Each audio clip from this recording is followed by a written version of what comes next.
All right, so back to another edition of the nervous system PowerPoint. Oh, excuse me. Sorry, I have a runny nose. I'm going to try not to sniffle into the microphone too much. So where we left off last time, we had been talking about synapses, and the reason, and hold on, I'm going to get my Epic Pen open here. No, no! I would really love it if I could just click on something and it would open. That would be so great. Yay, there it goes. Okay, so Epic Pen is here, and away we go. So where I left off last time, I was just explaining that, hey, I'm going to stop here because we just talked about action potentials. That's enough information for one PowerPoint.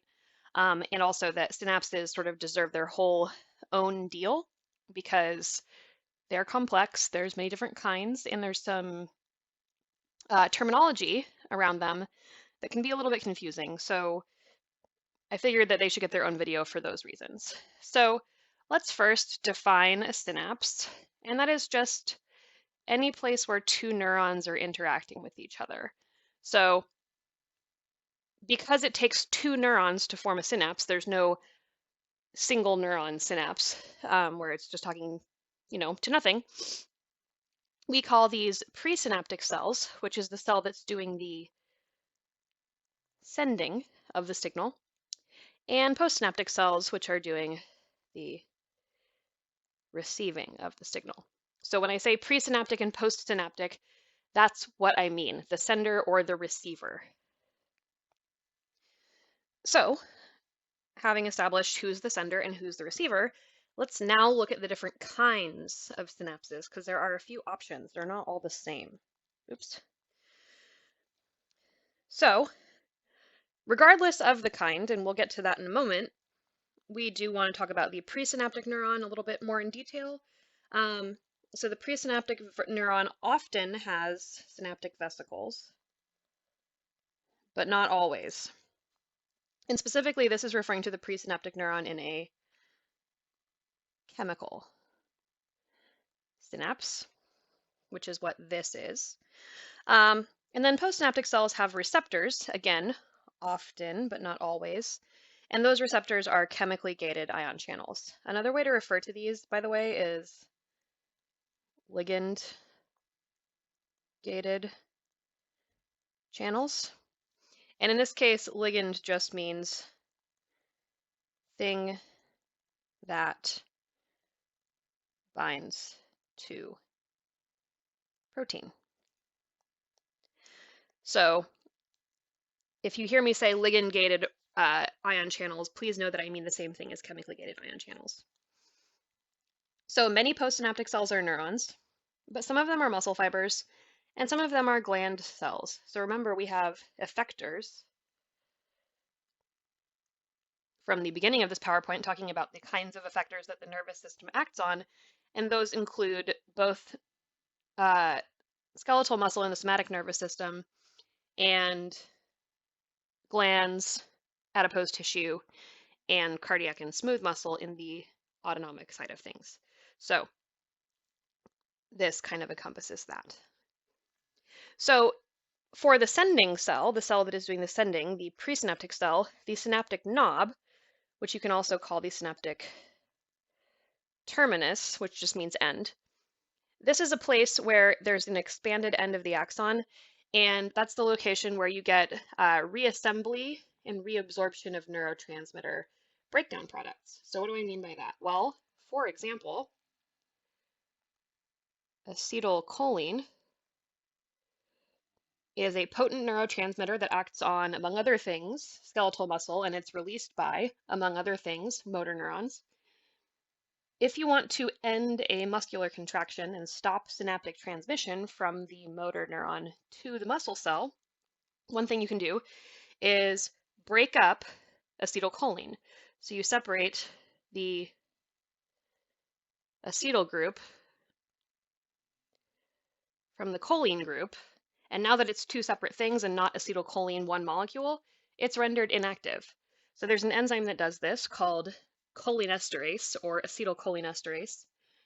And then it basically breaks this up, and acetylcholine as separate pieces is returned into the synaptic terminus and recycled and recombined into new acetylcholine. So this means that a neuron isn't going to have to make fresh neurotransmitter every time it wants to perform synaptic transmission.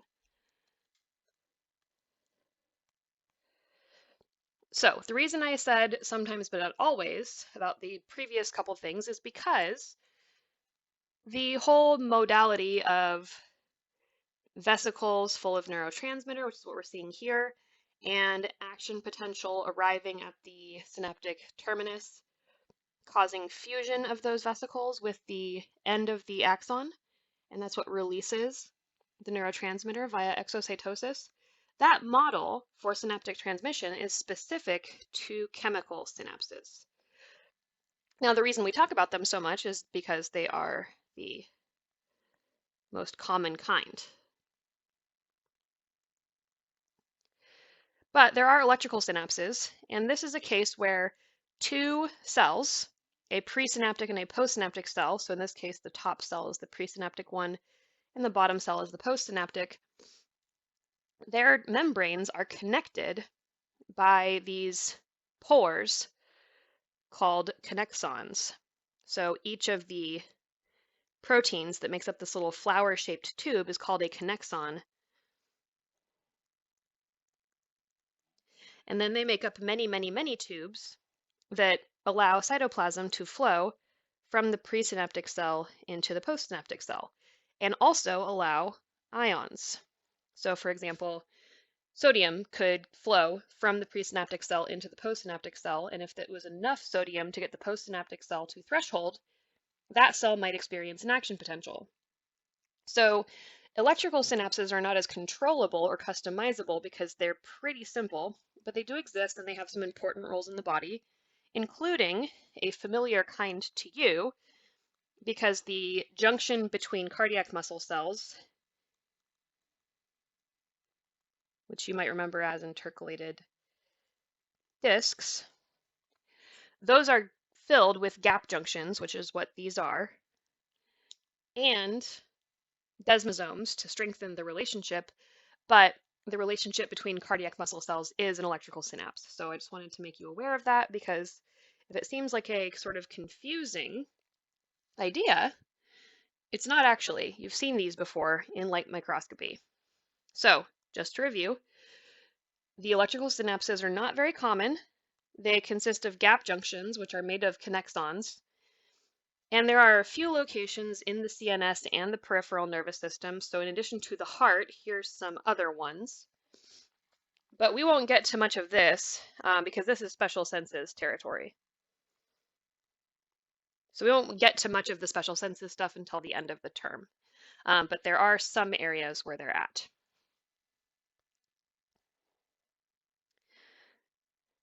So one of the reasons that electrical synapses are not as common, and I mentioned previously that they're simple and they're not as customizable, is that an action potential in one cell always elicits an action potential in the neighboring cell. There's no off switch or option in that case, really. So it makes their functionality pretty limited.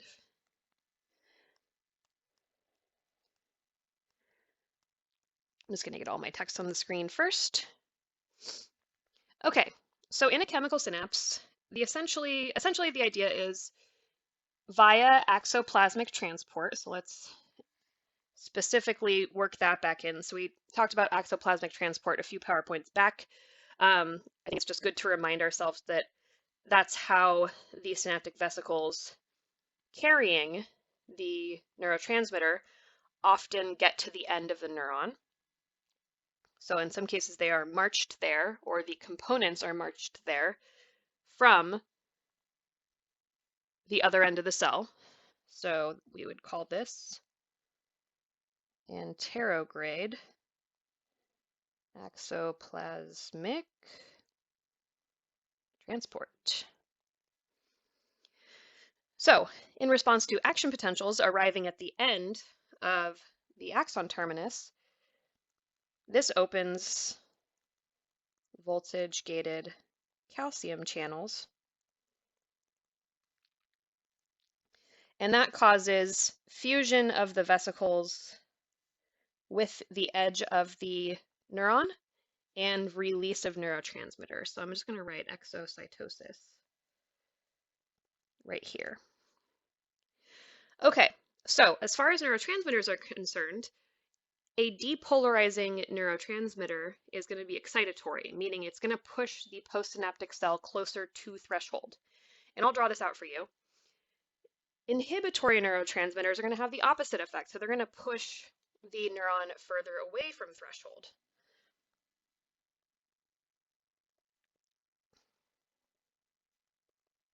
So I'm going to write that here too, towards threshold, and then away from threshold. So another thing to note, and that's important to point out, is that there is a synaptic cleft, which is the space. So not acetylcholinesterase, I'm talking about this physical space here.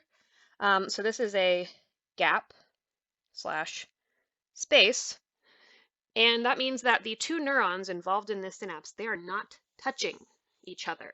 The membranes don't touch.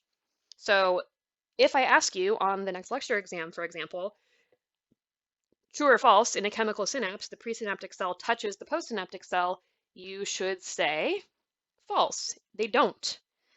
The chemical synapse requires that we have this little cleft because we have to have a space for neurons, or for neurotransmitters to diffuse across to result in binding of that neurotransmitter to the postsynaptic receptors.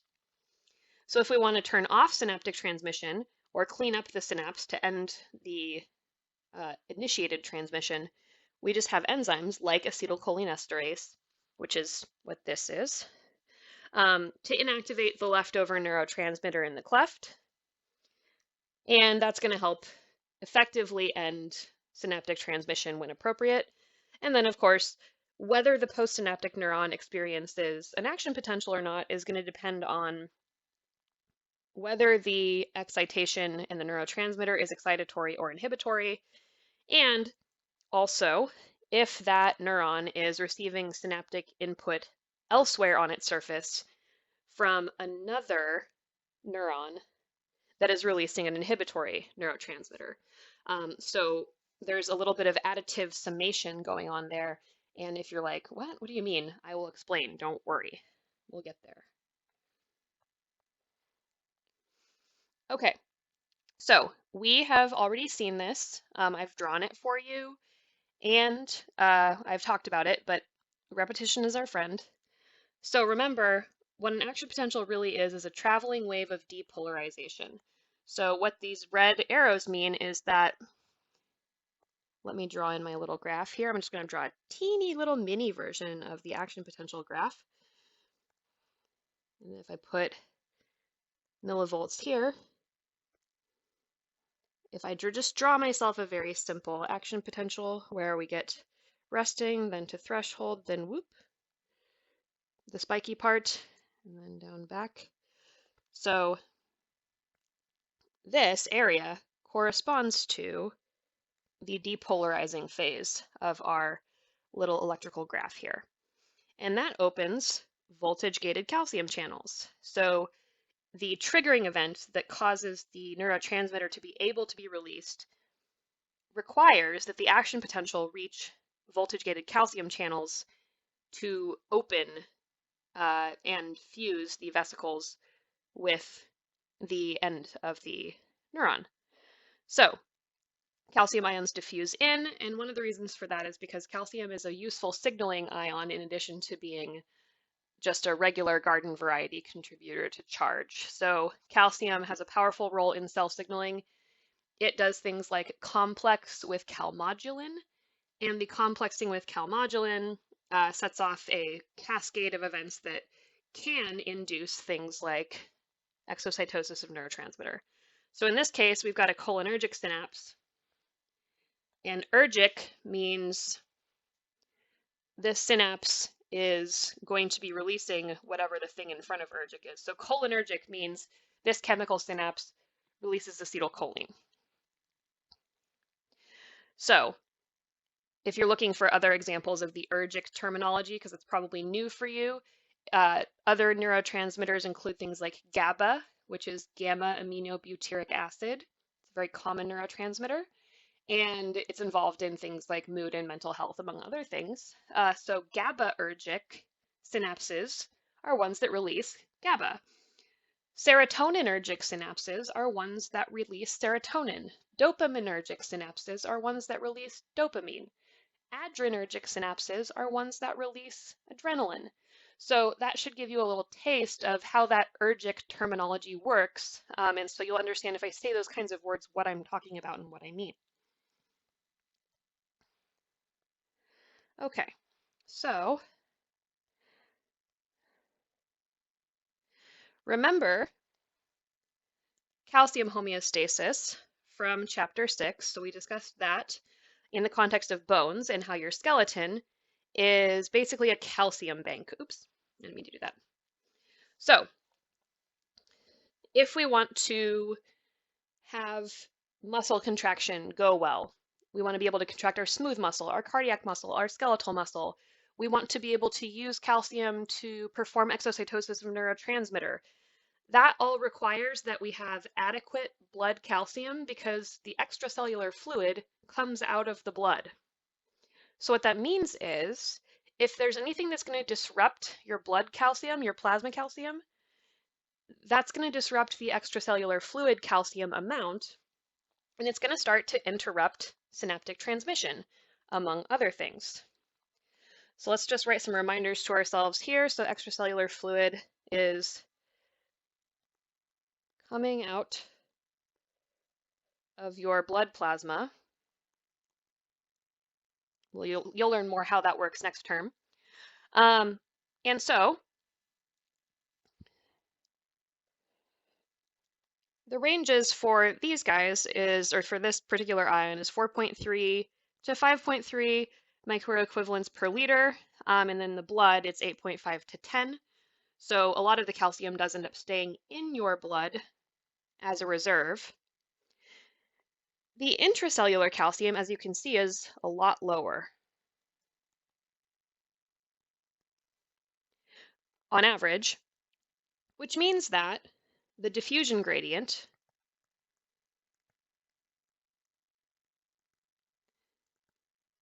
for calcium is very steep. So it really wants to go into cells if it can get in there. And so it's convenient because if you open up calcium channels, calcium will come. It's always going to be lower inside of cells than on the outside. And so that makes it useful for an additional reason. So just really quickly below here, I'm going to do a quick reminder of calcium homeostasis, just because synthesizing all of this information is critical for your learning, and it's probably the hardest part of A&P, is all of the information you're learning is going to build on itself and continue to build. So we'll talk about calcium homeostasis next term as well in the context of cardiac muscle health and contraction. And you'll need to understand how that works, and we'll add in more information about endocrine regulation of calcium homeostasis.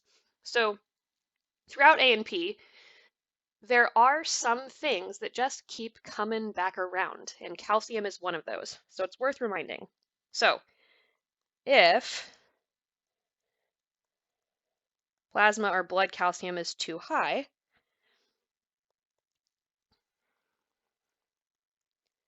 calcitonin is released from the thyroid gland. And calcitonin is not the same thing as thyroid hormone. The thyroid gland releases thyroid hormone, which acts on your metabolism, and it releases calcitonin, which is a separate hormone. And what it does is acts on osteoblasts to increase bone formation, decrease plasma calcium. If the opposite is true, so plasma calcium is low, we're going to release parathyroid hormone from the parathyroid gland, And that acts on osteoclasts to cause them to resorb bone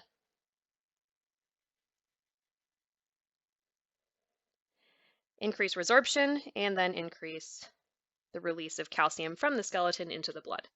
So their calcitriol is also involved, but we're not going to get into that here. Just a quick reminder of calcium homeostasis principles. Okay.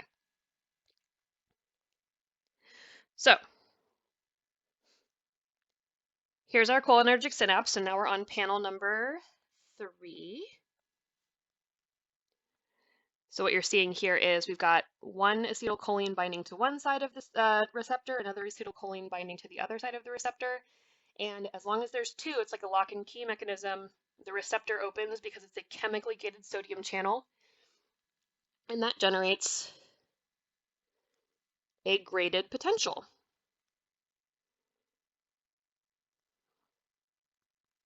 Remember, graded potentials are varying in magnitude, and the magnitude of them is going to be contingent upon how much neurotransmitter is binding.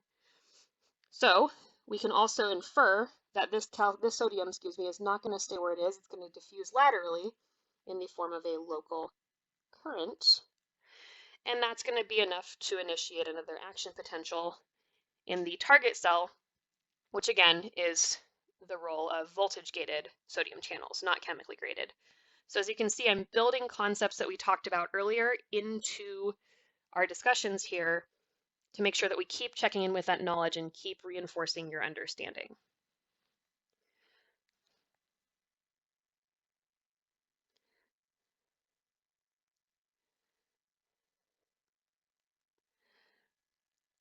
All right, so let's say we wanted to wake up this target postsynaptic neuron one time to get it to do something, but then we don't want it to do whatever that is anymore. We want to stop. So cholinesterase, which is like this little moon Pac-Man shaped guy, comes in and binds to the acetylcholine, and it breaks it into its separate parts. So it separates the acetyl from the choline, and that inactivates acetylcholine, which then gets put back up into the axon terminus and it gets recycled. So here's something cool. I really like this picture in this set of panels because it shows you all of the parts, including the fact that acetylcholine is part acetyl and part choline. And when acetyl groups dissolve in water, they become acetate. So cholinesterase basically just takes the acetyl and the choline apart. This one becomes acetate, and then we recycle that. And it actually happens to involve something that you learned about in Biology 160. I'm trying to zoom in on this. Let's see if I can. Whoa, nope. I guess I don't get to.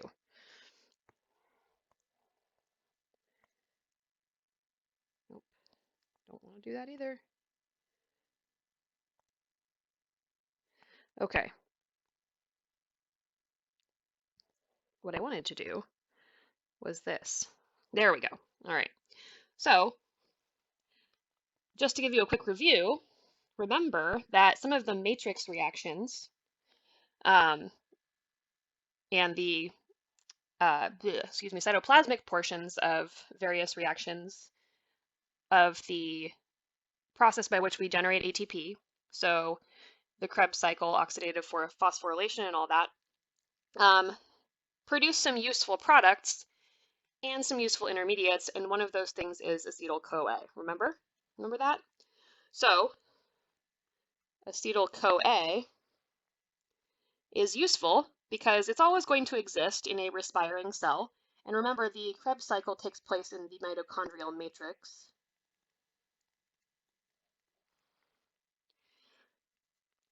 So if we know that this is going to keep existing, we might as well use it for something else. So if we take the CoA off of the acetyl, we can use that acetate to glue it to choline and make the neurotransmitter acetylcholine. And where the choline comes from is it gets shoved back up in the axon terminal after cholinesterase dismantles it in the synapse. So as long as the mitochondria are circling and performing the Krebs cycle to generate reduced electron carriers. If you're like, what are you talking about? Go revisit the aerobic metabolism PowerPoints that I have in my Biology 160 lecture series, just for a quick reminder. But one cool thing, and the reason I'm kind of being careful about pointing this out, is that this is a reminder that you actually don't get to move on from the concepts you learned in Biology 160 ever. They keep coming back and coming back and coming back. So if you were sitting in Biology 160 and you were like, ugh, why do I have to learn about aerobic metabolism in such great detail? And the answer is, well, you keep using it and you keep building on it, and it's used for more stuff than just ATP production. One of the most magical things about our bodies and about the cells that make our bodies up is that they have this degree of efficiency where certain chemical reactions that must occur and that always occur end up being multi-purpose. So this cycling reaction that we use partially to generate reduced electron carriers is also useful if we just hijack part of it to make neurotransmitter. How about that? So hopefully that just has given you some newfound respect for the good old Krebs cycle. And now I can't navigate at all. Hello. I'm going to pause and see what this is all about. I don't know what happened. All right, I figured out what the issue was. It was that I accidentally hit activate subtitles, and the computer was having a hard time trying to do subtitles while also doing a bunch of other stuff. So it got confused. I made the robot confused, so that's my bad. All right, so now we're back. So I mentioned this earlier. I gave you a bunch of examples of these things when I was talking about the ergic nomenclature for synapses, where we say something ergic, and that means that that thing is the neurotransmitter at that synapse. So here's just a rundown again, but in this case, we've also added in just some little factoids about the neurotransmitters. This is by no means an exhaustive list. There's lots and lots and lots of them, but these are ones that you'll encounter fairly often in A&P because they're very common and they do a lot of things. So serotonin, for example, is a workhorse. Yes, it's associated with depression and emotional state, but it also does a whole bunch of other things. Dopamine is also attention-based. So for example, if you have attention deficit hyperactivity disorder, ADHD, which I do, one of the reasons for the problems with attention and other behaviors that come along with someone who has a brain with ADHD is that our brains are dopamine poor. So the neurochemical reward that most human brains get from things like sustained attention on something, or not switching gears very often, or having a train of thought that is solid and not fragmented. People with ADHD don't have that. We don't get that dopaminergic reward. And if it's not treated, one of the outcomes is that in an effort to get dopamine, because human brains, we love dopamine, it's a nice treat. So those individuals engage in like dopamine seeking behaviors, which can include hyperactivity behavior to get the necessary stimulus to release dopamine, seeking attention, behavioral changes, and these generally start manifesting in adolescence or childhood, but not always, and it really depends. So the only reason I'm taking a moment to describe that is because a lot more people have ADHD than notice, and adults, specifically women, are often undiagnosed with ADHD until later in life because, unfortunately, due to sexism, adult women who have ADHD, their symptoms are written off as flaws in their personality and not symptoms of a mental disorder that could be treated. So I'm putting this out there just to say I struggled mightily with attention and all kinds of things in college and in graduate school. I had no idea that my quote unquote personal and academic failings were due to anything other than me being bad. And then I finally got diagnosed with ADHD, and all of my stuff made sense, and it's been treated, and my life has completely changed. So this is just to say to anybody on YouTube or any of my students, if you just feel like you're bad at learning or thinking, and you feel like you're bad at attention, and you're just like, why can't I just make myself do the thing? Or why can't I just make myself pay attention long enough to learn? And you're just struggling. It's not a bad idea to go see if you can talk to someone and maybe see if you might have ADHD or ADD, because learning about the disorder and how the ADHD brain works and getting treatment for it and how to deal with the dopamine deficit can be life-changing for a lot of people. So I'm going to get off my soapbox now, but just know that if that's you, if I just described you, you're not alone and there's something you can do about it, and I can help. All right, so this is an interesting factoid about dopamine as well.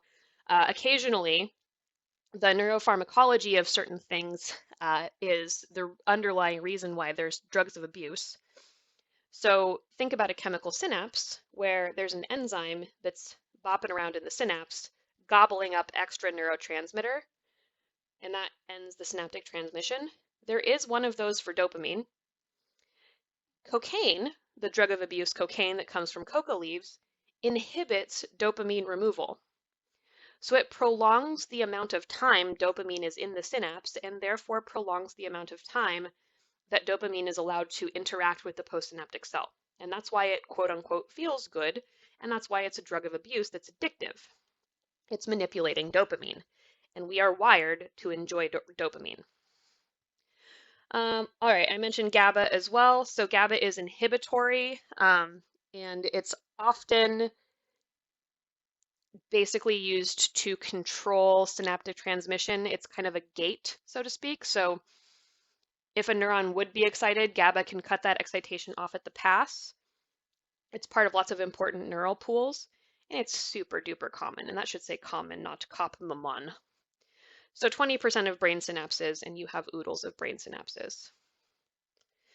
Interestingly, and this is not going to come back until next time, chapter 16 and also next term, these two gases, nitric oxide and carbon monoxide, this is a bad one, are what are called gasotransmitters, G-A-S-O, meaning they are gases that are dissolved, but they are also act as neurotransmitters. So nitric oxide is a potent neurotransmitter that's responsible for vasodilation in certain areas. Carbon monoxide happens to fit into neurotransmitter receptors. And I'll just give you a quick fun fact about one of the symptoms of carbon monoxide poisoning. So if you have constant low-level exposure to carbon monoxide, not enough to kill you, but enough to get into your bloodstream and start to affect your synapses, one of the most famous but under sort of emphasized and underappreciated outcomes of carbon monoxide poisoning is a feeling of impending doom, deep existential dread, and audio and visual hallucinations, auditory and visual hallucinations, because it's altering the synapses in your brain, including those that affect your perception. So why is that fun? It's not fun. However, it does explain something logically that previously didn't have much other explanation. So carbon monoxide, as you may know, is a gaseous byproduct of burning certain things, specifically coal and kerosene lanterns to some extent. So in the old times, before electricity was common, and houses were heated and lit with fire, let's pretend you're in a Victorian English house and it's winter and it's real cold and it's also dark in your house. So you have to shut all the windows and you have to insulate the house by putting curtains in front of them because they're drafty, and that makes it dark inside. And then you're going to use braziers and coal fires to heat your home. And then you're going to use kerosene lamps in sconces on the wall to light your home. and probably some candles and other stuff too. That creates a perfect environment for carbon monoxide to build up inside of a tightly shut up Victorian home because, it's cold outside, you want to be warm, and it's dark inside, and you want to be able to see. So odds are there's probably a lot of famous hauntings that weren't actually ghost-based, but were rather entire families experiencing what they thought were supernatural phenomena because they all had carbon monoxide poisoning at a low level. Their saving grace was usually that those old houses are drafty enough that enough carbon monoxide got out that no one died usually. But the argument made by ghost hunters and such is that, well, I mean, it wasn't just one person lying. Everybody had hallucinations. They all did. And some of them seemed like they were shared. And like, yeah, if you live in a family where you're related and you have shared experiences, it's totally plausible that some of your fears and dreams and hopes that you might hallucinate about would be stuff you have in common with each other, right? So, interesting to think about, a fun thought experiment there. Okay, so if you're looking at this table and you're like, oh no, don't worry, I'm not going to make you memorize the chemical structure of neurotransmitters. What I am going to do, though, is point out some similarities. So, epinephrine, norepinephrine, and dopamine have this shared structure at the end, and they're related and they're in the same biosynthetic pathway. So they're called catecholamines. Epinephrine and norepinephrine are the main catecholamines, but these are derived from amino acids. Serotonin is too, so is histamine, but they're not catecholamines. These are other ones. So it's just interesting that, again, your body kind of reuses the same motifs over and over again with minor modifications.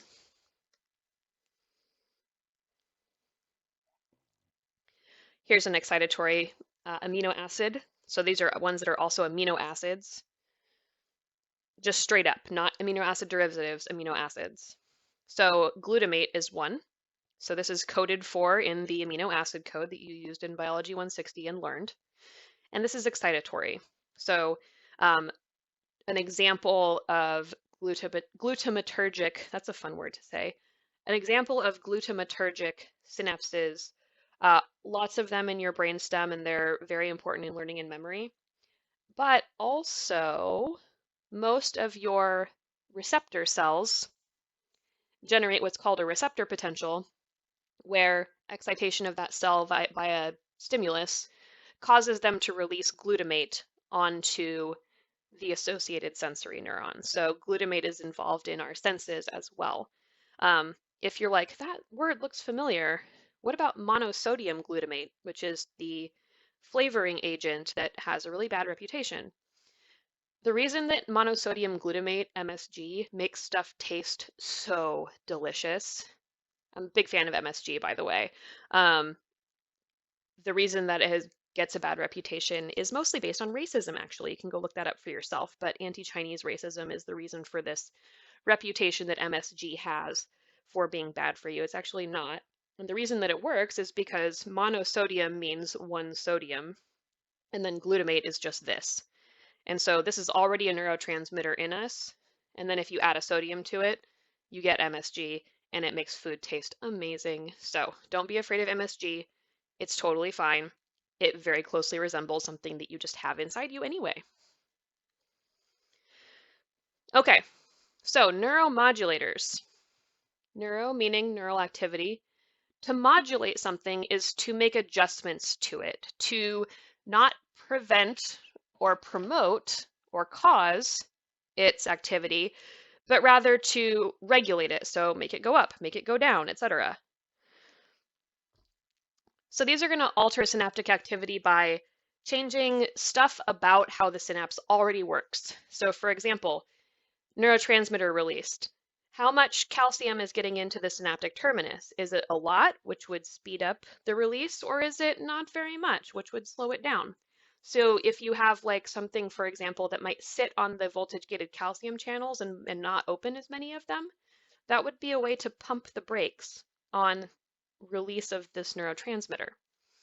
And that's going to change postsynaptic cells' response.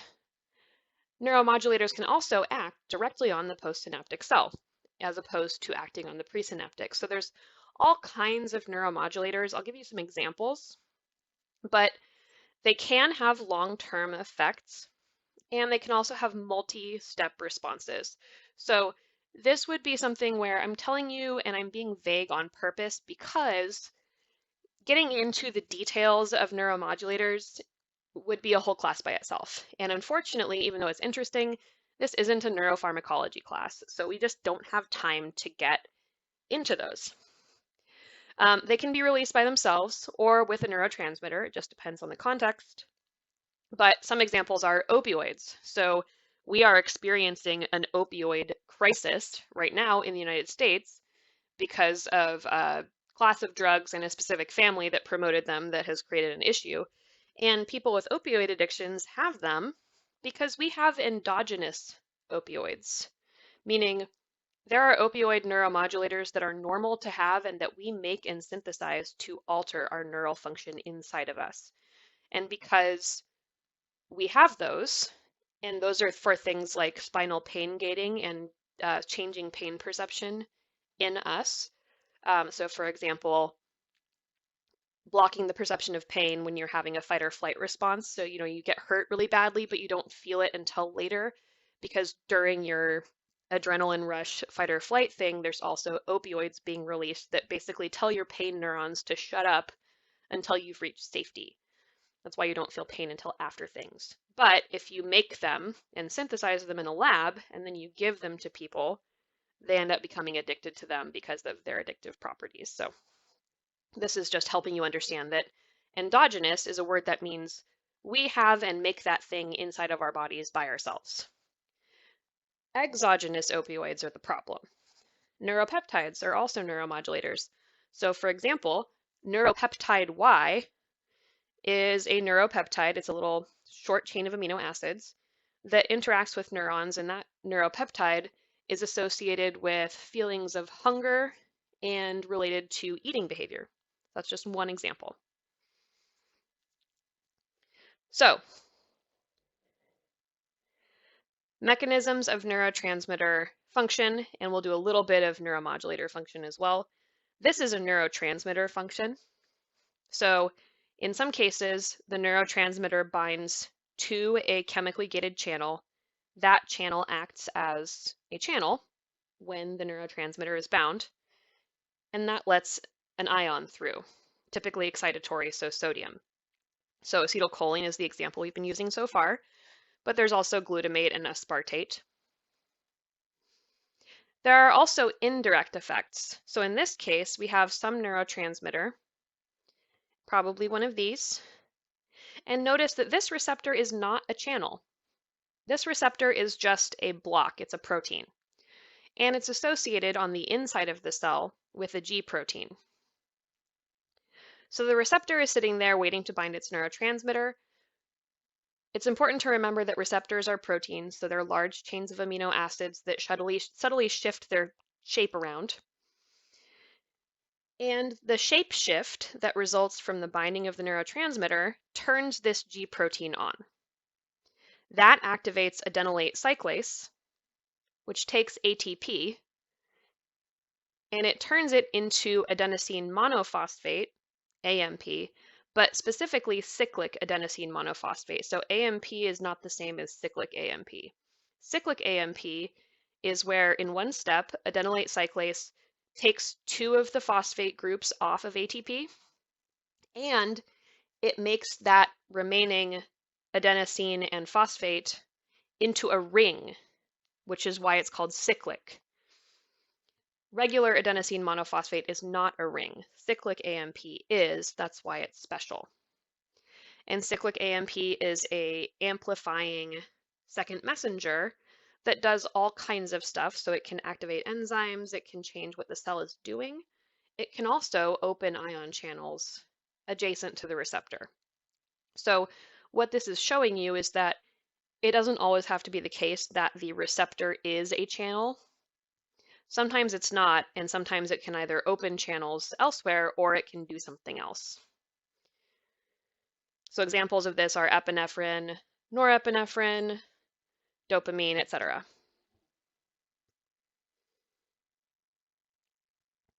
Okay, so let's look at this gaseous neurotransmitter stuff. So this is like nitric oxide and carbon monoxide. So these are tiny little dissolved gases, so they have no problem just going straight on through. Doesn't make any difference to them. So those are going to activate enzymes directly, and that can either open ion channels or produce other second messengers, so second messengers that are not cyclic AMP. But the net result is that you get changes in the metabolism and or activity of that cell. So that's kind of the idea there. And again, I know this is vague, and if you're like, I crave more information about this, I agree. It's very interesting, but again, it's beyond the scope of this class for now. Maybe someday I'll make a video about that as a supplement just for, general knowledge, but I don't have time right now. It's all I can do to produce content as fast as I possibly can.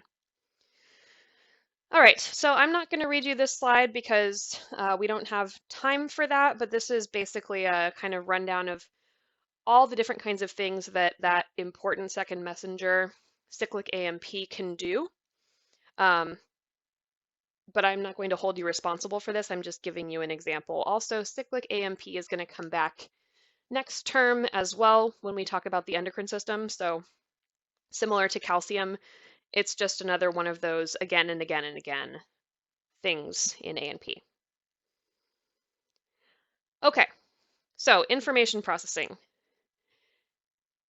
It is overwhelmingly not the case that a single neuron, a postsynaptic cell, is only innervated by one presynaptic cell. That's just not really how it works. It is overwhelmingly the case that one postsynaptic cell is receiving synaptic input from many presynaptic cells. And the way that the postsynaptic cell decides if it wants to or will do an action potential or not is basically it adds up all of the excitatory and inhibitory input it's receiving from all of the cells that are innervating it, and that's what either gets it to threshold or not. So, how do we understand this? We know that postsynaptic potentials are basically changes to the voltage of the postsynaptic cell membrane. And we know that that happens as a result of ion potentials. So these are graded potentials, meaning that they vary in magnitude, vary in height, but they don't have to be depolarizing. So this is an excitatory postsynaptic potential, meaning that we're moving the membrane closer to threshold away from resting. But they can also be inhibitory, meaning that we're going to hyperpolarize the membrane. We're going to push it down away from -70, more towards -80 or even -90 millivolts, which means it's less likely to experience an action potential. It's more difficult. So this is going to depend on which ions are diffusing. So for example, one way you could hyperpolarize a membrane is you could open some potassium channels and let some potassium out without letting sodium in first, which means that you would have positive charge leaving the cell, hyperpolarizing it and making it more negative. You could also let some anions in. So you could open a channel that lets chloride in, for example, which is a negatively charged ion, not a positively charged one. So it really just depends. Another thing that matters is time. So if you release a little burst of excitatory neurotransmitter and then stop, you'll get this plateau-like rise in depolarization, but then once you remove the stimulus, it's restored to resting potential. And in this case, we went from -70 to about -65 or so. So this excitatory postsynaptic potential is excitatory because it's depolarizing, but it wasn't tall enough to allow threshold to be reached. Here's an example of a hyperpolarizing stimulus. So these are occurring separately in time, If they were both to be occurring at the same time, even though we're receiving synaptic transmission that's excitatory and inhibitory, if they happen at the same time and they're of the same magnitude, we wouldn't see any change in potential because they cancel each other out. So that's what I mean when I say it's the additive sum that determines whether the postsynaptic cell will have an action potential. It's either or if you have both at the same time and they're of the same magnitude, it'll cancel. So when I said additive sum, I was doing that on purpose because they can be and are added. So we have stimulus A plus stimulus B plus stimulus C is what's going to essentially determine whether or not an action potential in the postsynaptic cell is generated. So summation means adding up. And we have some different kinds of summation. So one of them is temporal, meaning time. So we know that an individual stimulus creates a graded potential, which is local, variable in magnitude, but also decays with time and distance. So if I were to just stimulate this postsynaptic cell once and then stop, the graded potential would fade, membrane would go back to resting, and this potential would not have done anything. But if I add a second stimulus that arrives before the depolarization of the graded potential has faded from the first one, that will add them up. So we get the amount of depolarization of the first stimulus plus the amount of depolarization of the second stimulus. So we had one neuron doing one thing, but it fired off enough enough excitatory potentials in a row, close enough together in time, that we generated an action potential. So if you have an excitatory synapse and the excitatory synapse is just going, meaning we get just bursts of neurotransmitter release that are overlapping each other, that's one way to excite a postsynaptic cell. This one is called spatial summation, meaning instead of having time be the essence, where I would need this axon, for example, to be delivering multiple excitatory postsynaptic potentials close enough in time, what if instead I just have two axon terminals right here, and the stimuli from each arrive at the same time as each other? That would also be enough to get the postsynaptic cell to threshold. So that's called spatial summation because it's not as time-based, it is multiple-based. So postsynaptic potentials are additive. Let's say, for example, one of these stimuli was excitatory, and the other was inhibitory, and they arrived at the same time as each other. Then they would cancel each other out, and we wouldn't get an action potential because we're adding positive charge and we're also adding negative charge in the same amount, which equals 0. So this results in either facilitation or inhibition of neurons. So let's talk about facilitation and inhibition. So what if I want to prime a neuron to be more likely to depolarize and have an action potential? I want to make it closer to threshold at all times, and I want to make it easier for a postsynaptic potential to excite it. That's possible, and that's called facilitation.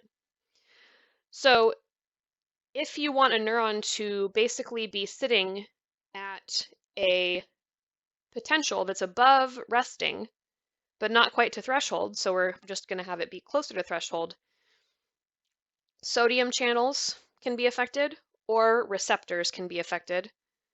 But if that effect is to allow positive charge into the cell to get it closer than it ordinarily would be to threshold, that would be facilitation.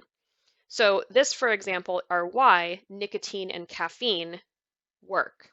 They get neurons associated, in caffeine's case, for example, neurons associated with wakefulness and energy. they get those neurons closer to threshold than they ordinarily would be, making them easier to excite.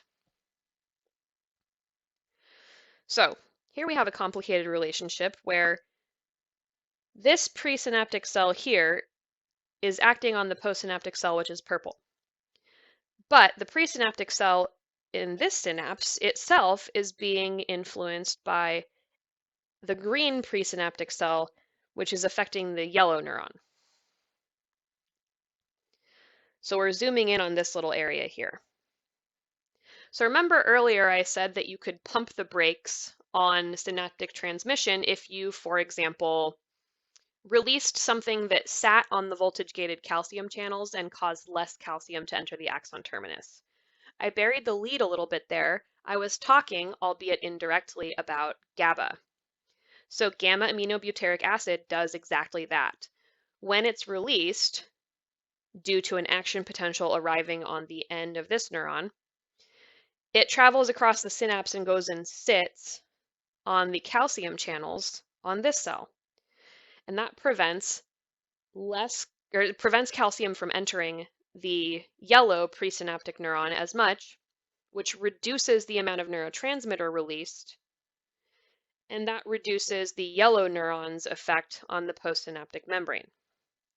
So even if we're getting an action potential from the yellow neuron, which ostensibly would cause neurotransmitter release, the green neuron is saying, yeah, but don't release as much neurotransmitter, which dampens the effect. So that's presynaptic inhibition.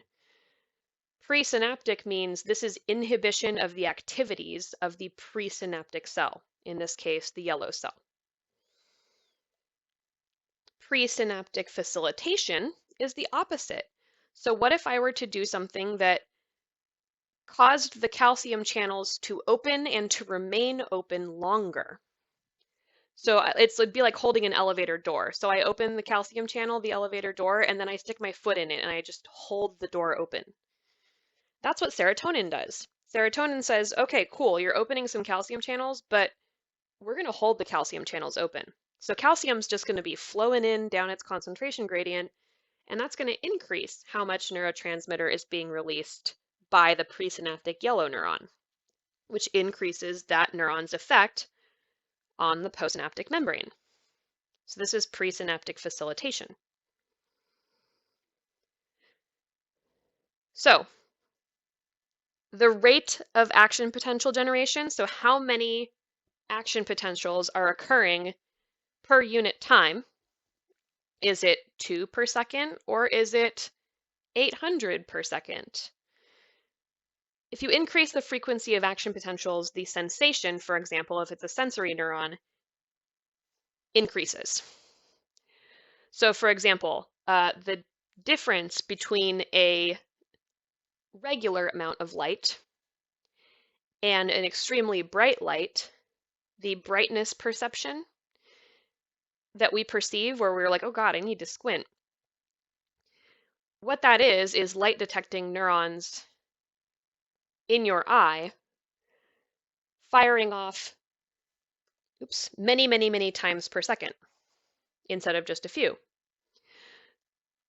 On the motor side of things, the frequency of action potentials, let's say I'm firing action potential after action potential at a skeletal muscle, that's going to increase the intensity of the tension that is generated and the cross bridges that are formed and the motor units that are recruited. So regardless of whether you're in sensory territory or in motor territory, an increase in frequency of action potentials is going to increase the outcome, either the sensation intensity or the tension generation, or in the case of the autonomic effectors, things like muscle tone, glandular secretions, etc. So rate, which is action potentials per unit time, is the name of the game. And wow, it's pretty much been an hour, so I'm going to stop here, and this happens to be the end of the PowerPoint as well. And I'm going to get this posted ASAP and then go record some brain videos for you. So thank you for your attention. I hope that all made sense, and I'll see you in the next video.